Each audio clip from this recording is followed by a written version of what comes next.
People, deluded, I'm back again. Now, what was I going to say to you guys? Now, I believe we need a winger, and I'm sure you do too. I believe Arsenal have a problem with width, especially considering the fact that Kola is our typically the player that provides the whip is typically our source of creativity from a wide position. No disrespect to Emre's tactics or Kolasinac because I think he's a decent fullback, but I do believe any top six side which has your fullback as the primary person doing this job versus someone that complements it is in trouble, people. I believe we need a winger. We need someone that hugs the touchline, someone that wants to take on his fullback and 1v1 and embarrass him and get him behind and whip balls into his box for his strike partner, or take his man down the line and put balls in, or cut in and have a dig. I believe you need all of that, people. We need that. I genuinely believe that, and I'm sure you guys too. But could it be misplaced, people? And I say this because I believe football is advanced. Now, the best wingers in the world, if you deep how they play, people, they're not necessarily in this position. They're not effective out there necessarily, people. You're not effective out there. And the players, whether you look at Douglas Costa, Dembele, Sane, all of these players are players I love and players with decent numbers, as you will know. But would you say they're actually scoring or whatever to the rate that individually they can? Now, I would say no. They're probably poor examples, but people, if you just look at all of the wingers, even Zaha, people, they're not on the flanks like this. Mahrez as well. When someone says direct, that's Mahrez for me. He wants to hug the touchline and embarrass people. And everybody does that. Don't get me wrong, you still need to use the flanks, but equally they're inside, people. Do we mean we need an inside forward? Don't get me wrong, again, still do the out. If this is the back line, let's make it a bit more narrow because it looks prettier. Again, still do the wide thing when your centre mids are in possession or whoever. It can still be a threat, a source out there, and he wants to take people on and either cut in and have a dig, or final ball has to be decent sort of thing, direct. You still have to do that. But if you look at all of them people, they're more like that nowadays. They're all coming inside and linking up with midfielders and stuff like that. Or linking up with... Do you see what I'm saying, people? They're linking up with either the fullback who's made the run or the winger who's made the run or whatever. So is it misplaced, people? Do we believe we need a wide forward? Because even if you look at Zaha, who's been linked with us, previously he was that and he still is that. But look at a lot of his positioning. Zaha, sorry if I said Salah. He's inside a lot, people, whether it's here or coming off the flanks, whether that's on the right or the left-hand side. Hazard's probably the only exception for me because he comes off the flanks a lot, but he picks up the ball centrally. Hazard is the most dangerous from central positions when he's gliding past people. Mo Salah, known as a winger, came to Liverpool as a winger, still got them wide man components. But why is it any coincidence that, look carefully where I'm positioning this, people, and sorry for the sun, is it any coincidence that since he's come slightly more inside and linked up with other people, whether he's on the right or he's in the middle, he's scored more goals? It sounds almost stupid, people, but they're nearer to goal, so they're going to score. I think football has changed, people, where these sort of players that are wingers, they're not... Even Sterling. Sterling does bad boy stuff out wide, but where is all these goals coming from?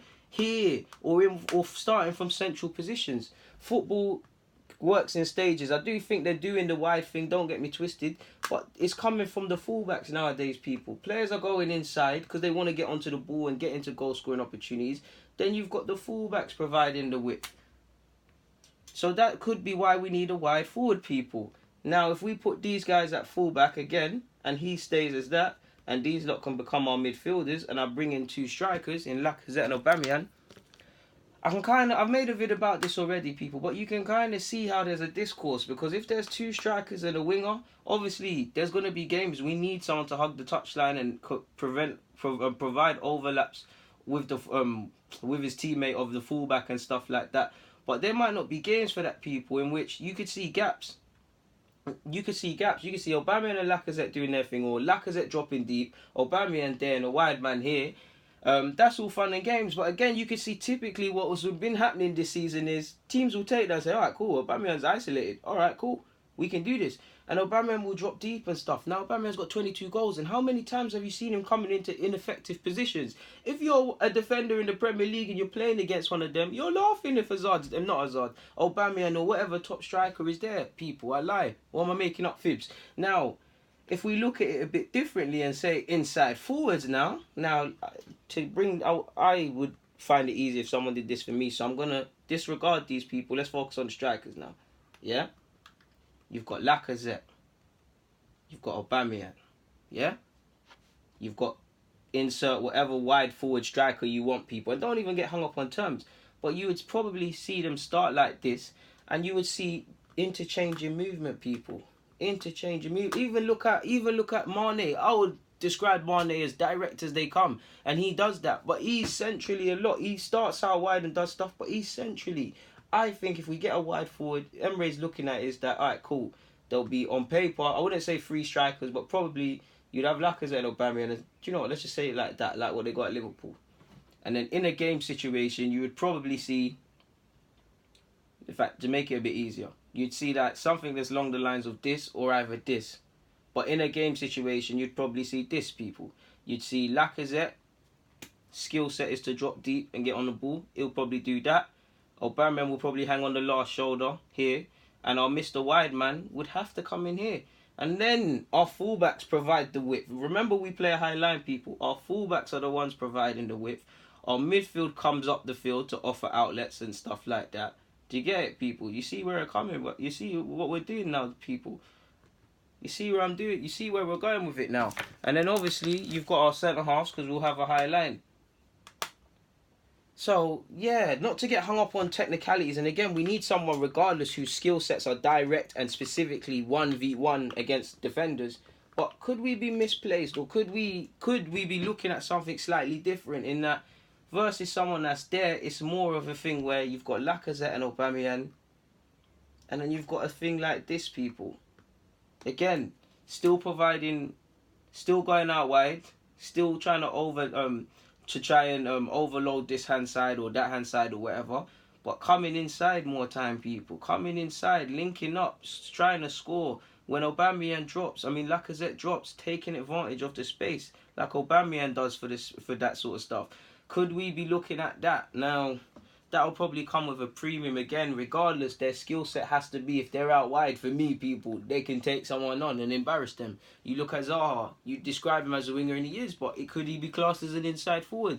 I think if you look at all of these wingers, people, they are there, and arguably, the ones that are direct, Dembele, would you argue he's as effective as he could be? Sane the same. Do you see what I'm saying? Douglas Costa comes to my head. Is he as effective in the final third as he possibly could be for his potential? And again, all of these players, the players I'm saying are wingers, are clearly talented and better than some of the wide forwards. But do you get where I'm going? If you look at the individual situations of some of the players I've said, you look at Zaha, over the last couple of seasons, why do you think he's improved and got back to the level and the potential to get these big moves? Because he's affecting games to a greater standard. Do you see what I'm saying? Raheem Sterling is still out wide, but look at the runs and the areas he picks up. Mo Salah the same. So could that be what we need, people? Again, we need someone whose strengths are out wide and things like that. But the way I look at signings is, when it's not going right, what are they going to offer? If the game is not open for a winger to take advantage of, a winger's going to be effective. I lie, people. Think about it. You could be as wide as you want, as great a winger as you want. But if a team sets up accurately and, I don't know, as a back four, and you're trying to take them on, and the winger comes back with you, he comes back with you, their defence is switched on, like their midfield, is switched on as well. The wingers come back, that's the winger, that's the fullbacks, like I said, people.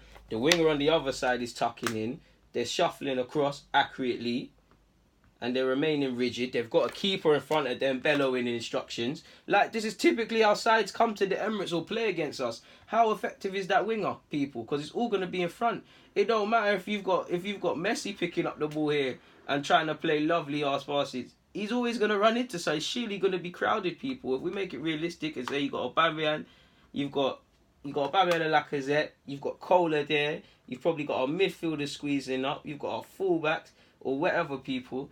There's no space. And this also ties into our general play and having to break sides down. But you get the point, people. Games that are going to be like this, a winger can't be effective. So you got to look at what players can give you when the game's not set up in conditions that allow them to thrive. That's just my opinion. And like I said, regardless of it being a wide forward or inside forward or a striker or a winger, We need someone that can take on a man 1v1 and burn him and wants to get what I like to say, chalk on their boots, hanging on this touchline at times.